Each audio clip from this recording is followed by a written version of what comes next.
This is how you know that Mama's getting close. Starting to lick me. How many do we think we have in there? Huh? Let's see. I say at least 3. Right? So this morning it looked like Wynonna had popped. Her udder was a lot bigger than it was yesterday, and her ligaments were almost gone. So I knew it was time to put her in the barn and watch her. And that's what I've been doing all day. Just doing little tasks around the house. And first fresheners, they take a while. So I knew that it wouldn't be till this evening that we would see any progress. And it's about where we're at right now. We're just watching and waiting. See if we can look at the back side of ya. Don't see much, just a tiny bit of mucus. So those kids are working their way down. We want just one though to come out first, right? Just one. I feel like I can handle any position as long as that first kid is good. Because once that first kid is out, there's a lot more room to move things around, but when it's the first one's all messed up, that's when things can get really tough.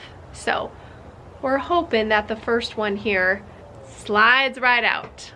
Did you know goats born in the wild only have a 63% survival rate? When we take an animal from the wild and domesticate it, it's our responsibility to make sure that all parties involved survive. That means gloving up and pulling a kid that's in a bad position, help to clear airways to prevent pneumonia, checking the cervix to watch for ringworm, disinfecting the umbilical cord to prevent joint ill, giving mama molasses to provide B vitamins, discarding the uneaten placentas to reduce predator attacks, administering pain meds after a difficult birth, and more. Yes, we use towels to help clean off the babies. No, it won't make the mamas reject her babies. Immediately after pushing out a kid, a goat mama often will be in shock and will take a few minutes to recover and catch her breath before attempting to lick her kid. We use this time to remove amniotic sacs and clear airways. 16 years of raising goats has helped us perfect our assisting methods. Remember, not all mamas are willing or able to clean off or nurse their kids, and we step in to make sure the job is done right. Remember, natural doesn't always mean everybody survives. And while there are some legitimate reasons why a mama would reject a kid, aka something's wrong internally with said kid, in our extensive experience, mamas can reject, refuse to clean, nurse for a few days then stop, not nurse at all, try to unalive their babies, prefer to only feed their buck kids, or sometimes if we're very lucky, feed all her babies equally and experience no problems at all. Trust me, the perfect situation rarely happens. So while you may feel that humans shouldn't intervene at all, we'd prefer that our mama and babies stay alive.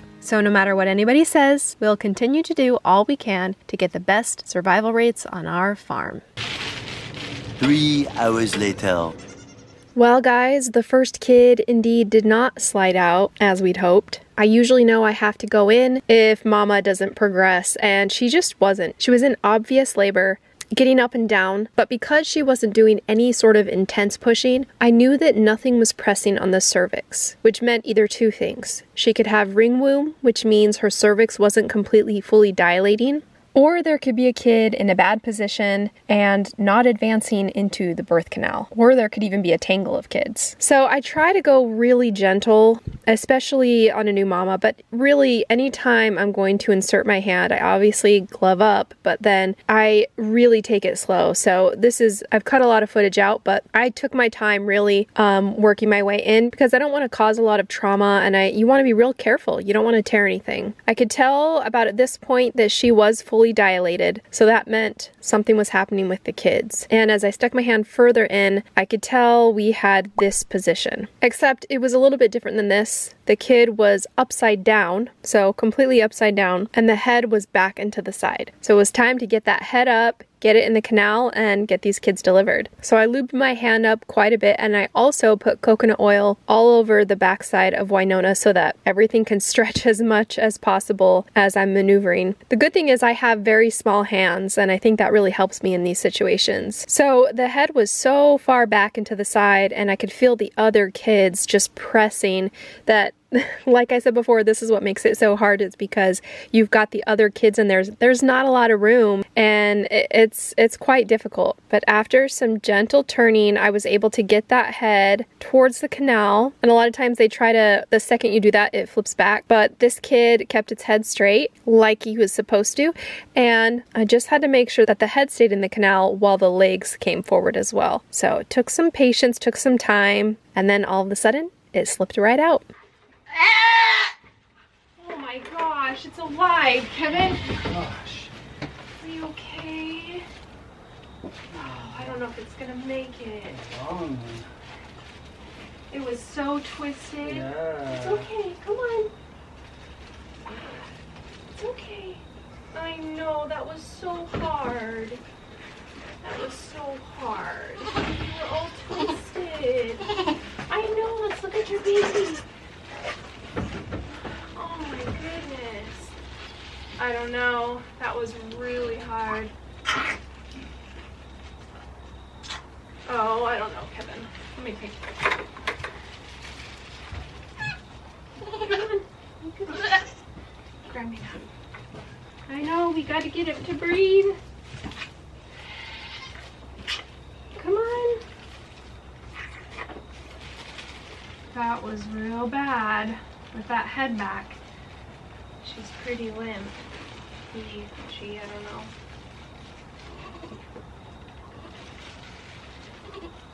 It's a buckling. Even bucklings cause all the problems. It was so far back, that head. That's why it never got in the canal. And so then she can't even... Let's get the rest of him out. Okay. And then...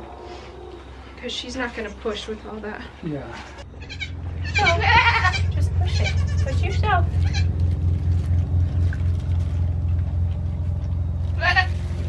Whoa, that's Oh a my big one. gosh. You want to grab me another towel? All right, well that one's a doeling. Should we see how many? Oh, Should we see if she has some good. more? She's not gonna want to push after I had to move that one around so much. So if you, she'll probably stay there. I'll just sneak in real quick and.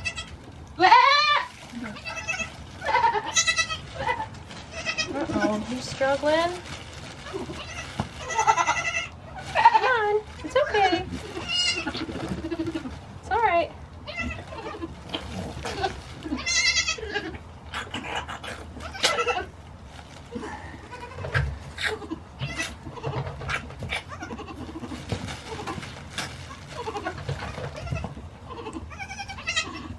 Another doeling.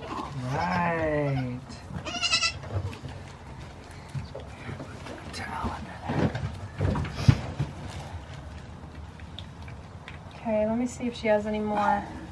If it's just 3 or if she has one more in there. Nope, that's it. All right. Okay.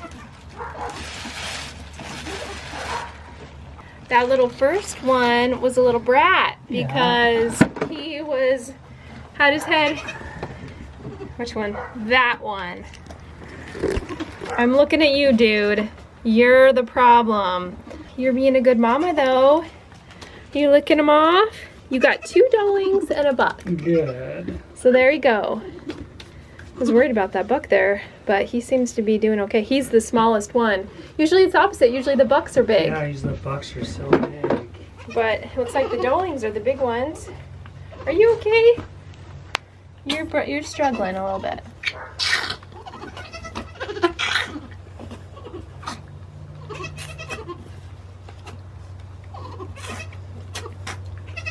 There you go. Get some of that out of there. You are a stinker. What were you thinking?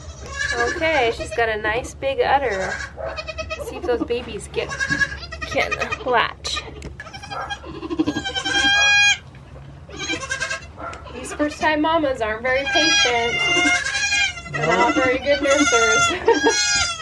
Uh-oh, you got 3 screamers. Oh my god. You better be patient and let them nurse.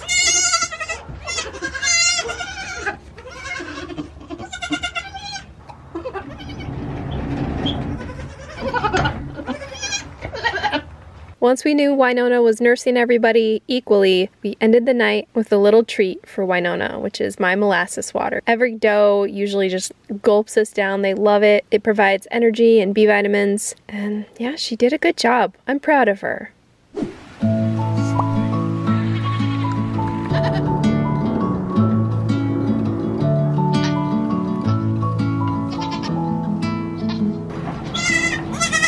Good morning!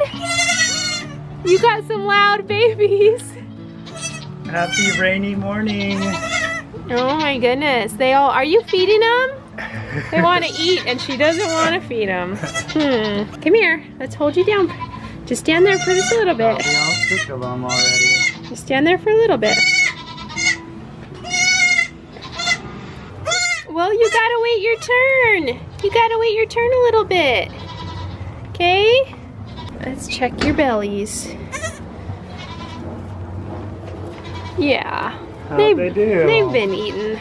Oh, good. They're probably just really, really hungry. Oh my god. They're so cute. Oh, their colors look so good. All right, guys, you are gonna have fun naming these. Now, this one is a full Chamazé with blue eyes. She's a doeling, okay? And she's definitely a diva. Like, she needs attention at all times. She's crazy. Takes after her mom and grandma, being a loud vocal goat. Very much. She's nice and long. She's got a long neck and everything, but yeah. Yeah, she's so long. She's a diva, for sure. Yeah. This one next to me is the other doeling, the one that Kevin has. She is really orange gold, like a really, really pretty gold. And she does not have blue eyes. Nope, she doesn't have blue eyes, but she's acting loud right now. She's actually really sweet. Yeah, she's way and she's really smart. Like, she took to the teat right away. Yes. She knows where mama is. She knows everything. I know, you're smart. You're the smarty. And then the last little one, right here. Little stinker. He's also considered a gold, but he's more of a muted gold. Like, more of a tan. Yeah. Looks like he might turn a little silver, maybe? No, it's not a true silver. Okay. It's not silver unless the parents are silver, but okay. he'll be tan. So he looks a lot, he looks a lot like Cricket. Yeah. A lot like Cricket. I know, but you're too loud. So this is his personality. He's super loud. Yeah. But you're cute. He's got blue eyes.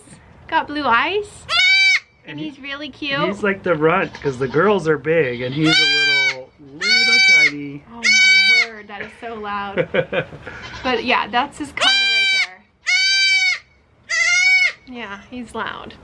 So here are the color predictions that we made, and it looks like we were spot on, guys, because if we had just gotten one black kid, we would have been perfect across the board. 50% gold, 25% Chamazé, and then if we would have had a black kid, it would have been, you know, perfect. But we did get some blue eyes, and yeah, so it was a good color prediction. But Winona's doing a good job. We're gonna start our hybrid method soon, so we'll be doing bottles and mama, which, you know, they're hungry little suckers, so it's gonna be nice to sort of supplement and also get them friendly to us. Yeah. All right, as far as River goes, she is not really close. I haven't seen any movement with the ligaments, and let's see if we can get her to stay there. Actually, it's too dark. Can you turn around for me? Here, come over here, and I'll scratch you this way. There you go, good girl. And that's what we got in the udder department. So, not too bad, but I wouldn't say it's popped yet, for sure. And then big ol' Reba here, who I swear she's gonna have 4. She has also not quite popped. It's gotten like a little bit bigger, but not quite there. And her ligaments are just they're still there. They haven't completely gone away. So, I don't know, these two, we'll see. I'm sure Reba will go first, but she's not quite there yet.